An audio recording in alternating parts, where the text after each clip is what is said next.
So today we'll continue with BGP routing, and I'll just make a quick recap of what we did the last time. We enabled eBGP between this ISP router and the router 8. And with that, we completed the full configuration of BGP router routing in all the routers here. So we could check right now. We go into ISP router and see if we can see route coming from all of the routers.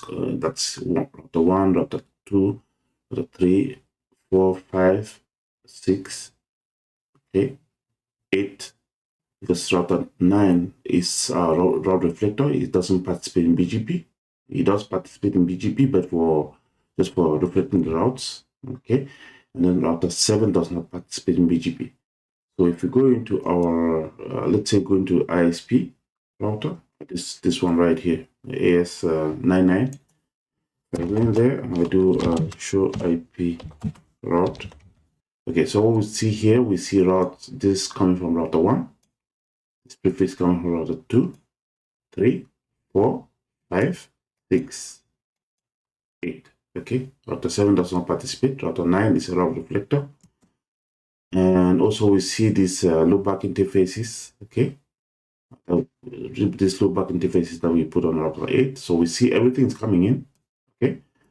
And then, so now we're sitting on the ISP router, this one right here. And we can also ping our DNS servers. Okay, let's try to ping DNS servers. We're going to pretend we don't know how it's on the internet. We don't know how those DNS servers are configured. We're just going to be able to reach them. Okay, so we're going to ping 8.4.4. Okay, that ping is going. We can also ping 4.2.2.2. Okay, it's going. So let's check what's going on router 1. Okay, router 1 is right here, AS1. Okay, so router 1, I'm going to pull it out here. So on router 1, if I do show IP, so router 1, we're seeing route coming from prefixes from router 2, router 3, 4, 5, 6, 8. Okay, so we have full mesh. And also, if you check very well, you see router 1, we can also ping, okay, we can also ping the other one as well.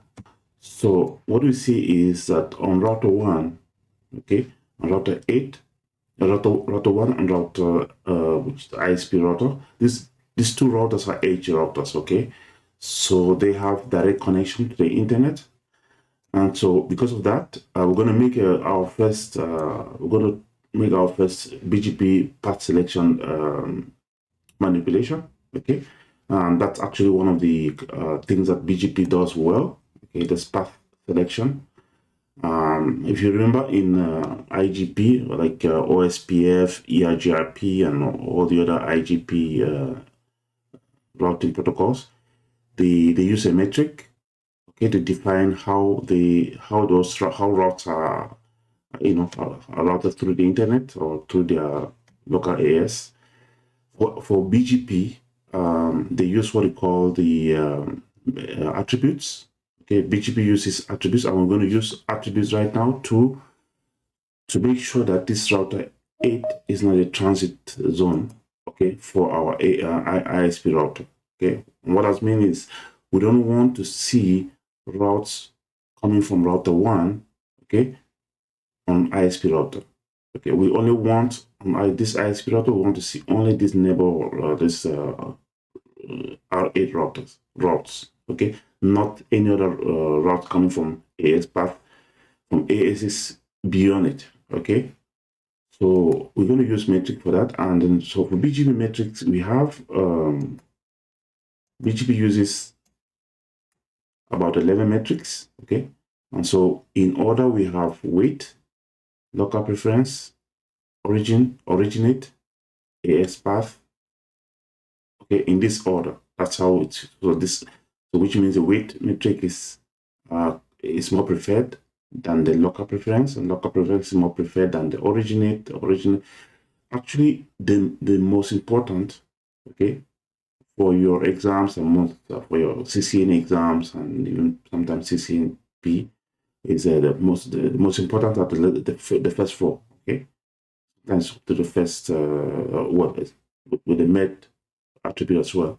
Okay, and I have a web. You could also check on this website. You could see what the weight matrix stands for. Okay, weight matrix is, and then you also have local preference. Okay, local preference is used within an autonomous system, and it's a chain between IBGP routers. Okay, then you have the original matrix. You can actually read through this. You can actually basically type BGP attributes, okay, on Google, and you get all. I could leave this link in the description. So for today, we're going to use this AS path. Okay, we're going to use this metric AS path to make sure that. Let me come back here to make sure that router 8 is not a transit zone. Okay, so that we don't learn route on ISP, route coming from this AS1000 or AS2 or AS1. Okay, we don't want that. Okay, and why? Because the ISP router and the router 1, they are edge routers, so they are all already connected to the internet. Okay, so that's what we're going to do right now. And how we're going to do that? We're going to configure AS path on router 8. Okay, so I'm going to bring up router 8. And just before I bring up router 8, I'm going to go back on ISP router. I'm going to compare what we see now and what we're going to see later. If I do again,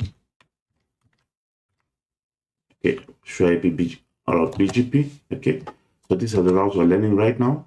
Okay, now we're going to configure AS path on router 8. Okay, so that router 8 only sends to router ISP only its own routes. Okay, not routes coming from the other ASs.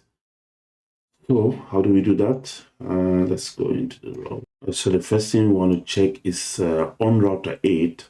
We want to check what are the routes that are being pushed out to ISP. Okay, this router 8 here. What routes are being pushed out to ISP? So for that, we say show. So neighbor is 192.168.19.1. Okay, this neighbor. This neighbor is where to show. So this is the neighbor. Okay, so this is the neighbor here. So if I do question mark, so we're going to see what are the routes that are being pushed out. No, the routes that are being pushed out, advertised routes. Okay, that are being pushed out to the neighbor. Okay, to this neighbor. So it's going to be advertised routes.